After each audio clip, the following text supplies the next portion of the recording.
नमस्कार। Gangs of Ghazipur के कहानी में अब तक आपने देखा ब्रजेश सिंह की कहानी कि कैसे पिता की हत्या का बदला लेने के चक्कर में वो अपराधी बना और फिर गाजीपुर का सबसे बड़ा बाहुबली बन गया। लेकिन अब उसके खौफ की कहानी में मुख्तार अंसारी की एंट्री होने वाली है। अगर आपने अब तक की कहानी नहीं देखी है तो देख लीजिए, लिंक कमेंट में पिन है। जिन्होंने देख ली है वो देखिए अब इसके आगे।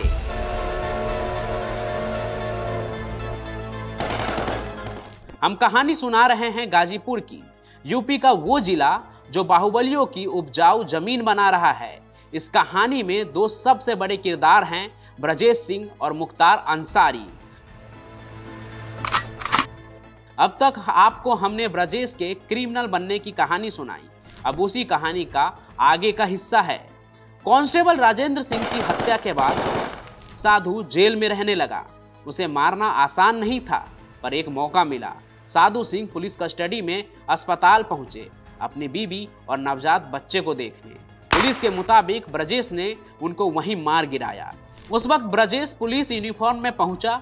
उसी दिन साधु के भाई और मां समेत 8 लोगों को उनके गांव मुदियार में ही मार दिया गया। इस गैंगवार में मुदियार गांव के 21 लोग घायल हुए थे। साथ ही ब्रजेश सिंह धीरे धीरे अपना नेटवर्क बढ़ाने लगा। बिहार, झारखंड से लेकर गुजरात, महाराष्ट्र तक अपना जाल बिछा दिया। कोल माफिया सूरजदेव सिंह हो या फिर बिहार का माफिया सूरज भान, हर कोई ब्रजेश से जुड़ गया। माना जाता है कि इसी मैदान में ब्रजेश ने छोटा राजन के सबसे करीबी माने जाने वाले अंडरवर्ल्ड डॉन सुभाष ठाकुर से हाथ मिला लिया। आरोप तो ये भी है कि दाऊद के कहने पर ब्रजेश ने हसीना पारकर के पति के हत्यारे को मारने के लिए मुंबई में दिन दहाड़े जे हॉस्पिटल में शूट आउट को अंजाम दिया था। इसी शूट आउट में एक सब इंस्पेक्टर और 2 कांस्टेबल भी मारे गए। ब्रजेश उस वक्त दाऊद इब्राहिम का साफ शूटर माना जाता था, बेहद नजदीकी और प्यारा। लेकिन मुंबई धमाके के बाद दाऊद और सुभाष ठाकुर अलग हो गए। इसके बाद होती है अगले किरदार मुख्तार अंसारी से दुश्मनी की एंट्री। एक वक्त पर मऊ से विधायक मुख्तार अंसारी और ब्रजेश दोस्त हुआ करते थे, पर कई ऐसे काम हो गए जिसमें एक दूसरे से पूछा तक नहीं गया। अभी बनारस के पिंडरा से विधायक अजय राय के भाई अवधेश राय की हत्या 1991 में हो गई थी। इसमें मुख्तार ग्रुप का नाम आया था। ये लोग ब्रजेश के नजदीकी थे। इसके बाद ब्रजेश से मुख्तार की तलखी बढ़ गई। इसके अलावा ब्रजेश के नजदीकी त्रिभुवन और मुख्तार शुरू से ही एक दूसरे के जानी दुश्मन थे। बस यहीं से शुरू हो गई मुख्तार और ब्रजेश की गैंगवार। एक के बाद एक कर लाशें गिरने लगी और ब्रजेश ने मुख्तार को कम आंक लिया। साल 1996 में मुख्तार अंसारी पहली बार विधानसभा के लिए चुने गए। उसके बाद से ही उन्होंने ब्रजेश सिंह की सत्ता को हिलाना शुरू कर दिया। मुख्तार का दबदबा पुलिस और राजनीति में भी था। पुलिस ब्रजेश को परेशान करने लगी, साथ ही इनके नजदीकी लोगों पर हमला भी होने लगा। इनके एक करीबी अजय खलनायक पर भी हमला हुआ। इससे ब्रजेश के लोग बौखला गए। बड़े बड़े प्लान बनने लगे कि मुख्तार को ही मार दिया जाए, टंटा खत्म हो। फिर जुलाई 2001 में गाजीपुर के उसरी चट्टी में मुख्तार अंसारी अपने काफिले के साथ जा रहा था। प्लान के मुताबिक एक कार और एक ट्रक से मुख्तार की गाड़ी को आगे पीछे से घेरने की कोशिश की गई, लेकिन रेलवे फाटक बंद हो जाने के चलते हमलावरों की एक गाड़ी पीछे रह गई। अब ट्रक आगे था और मुख्तार की गाड़ी पीछे। हमले की दूसरी कार रेलवे फाटक के पार थी। तभी ट्रक का दरवाजा खुला। 2 लड़के हाथ में बड़ी बड़ी बंदूकें लिए खड़े थे। दनादन फायरिंग होने लगी। मुख्तार किसी तरह गाड़ी से निकलकर गोलियां चलाते हुए खेतों की तरफ भागा। बताया जाता है कि उसने 2 हमलावरों को मार भी गिराया। इस हमले में मुख्तार के 3 लोग मारे गए। ब्रजेश सिंह इस हमले में घायल हो गया था। उसके मारे जाने की अफवाह उड़ गई। इसके बाद बाहुबली मुख्तार अंसारी पूर्वांचल में अकेला गैंग लीडर बनकर उभरा। अब ब्रजेश को भी राजनीतिक मदद चाहिए थी। कहते हैं कि भाजपा विधायक कृष्णानंद राय ने यह मदद दी थी, पर मुख्तार पीछा नहीं छोड़ रहा था। उस वक्त मुख्तार अंसारी जेल में बंद था, तभी एक खतरनाक घटना को अंजाम दिया गया। 2005 में गाजीपुर बक्सर के बॉर्डर पर विधायक कृष्णानंद राय को उनके 6 अन्य साथियों के साथ सरेआम गोली मारकर हत्या कर दी गई। कहते हैं कि हमलावरों ने 6 AK-47 राइफलों से 400 से ज्यादा गोलियां चलाई थीं। मारे गए 7 लोगों के शरीर से 67 गोलियां बरामद की गई। माना यही जाता है कि कृष्णानंद राय की हत्या के बाद ब्रजेश सिंह गाजीपुर मऊ क्षेत्र से भाग निकला था। कई साल बीत गए, कई कहानियां बन गई कि ब्रजेश तो मर चुका है, टेटनेस हो गया था, गोली लग गई थी।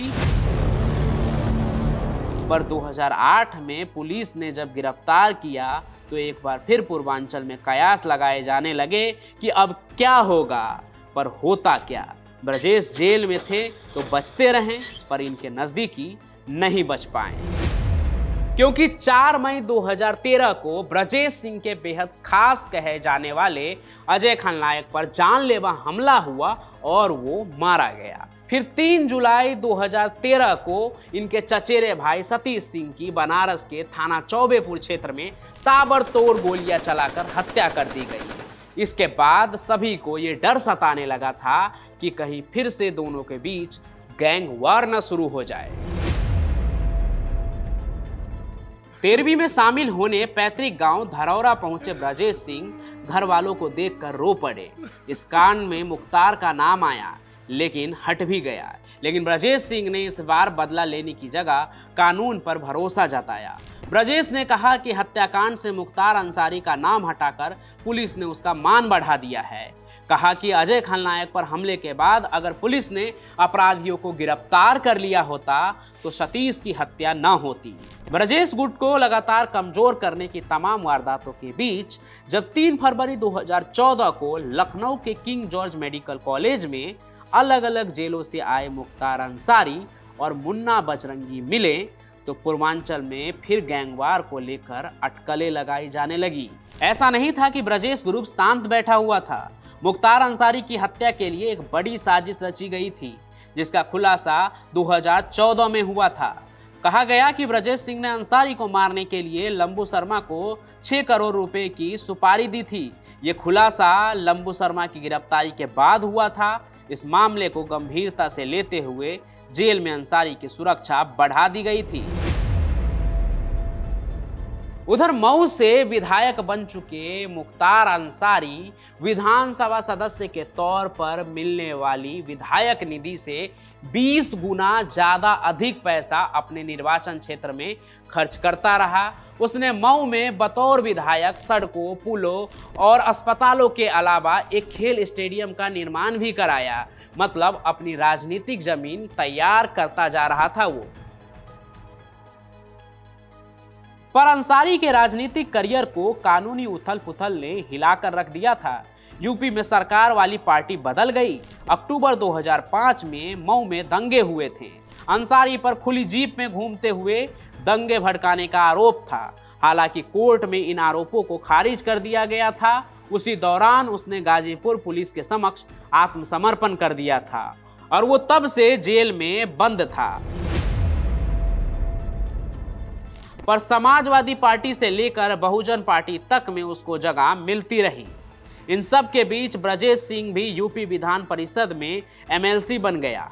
MLC चुनाव से ठीक एक दिन पहले ब्रजेश सिंह को शाहजहांपुर जेल भेज दिया गया था। इसके पहले शासन के ही आदेश पर शाहजहांपुर से सहारनपुर कारागार में शिफ्ट कराया गया था। चौंकाने वाली बात तो ये भी है कि एक माफिया डॉन को किशोरों वाले कारागार में भेजा गया था। एक तरफ मुख्तार का परिवार राजनीति में घुसता जा रहा था। दोनों भाई, बेटे और पत्नी तक को चुनाव में जीत मिलने लगी, तो उधर बनारस MLC सीट पर सबसे पहले ब्रजेश के भाई उदयनाथ सिंह उर्फ चुलबुल सिंह ने भी भाजपा से कब्जा जमा लिया था। उसके बाद पिछले चुनाव में ब्रजेश की पत्नी अन्नपूर्णा सिंह ने भी बसपा से जीत हासिल की थी।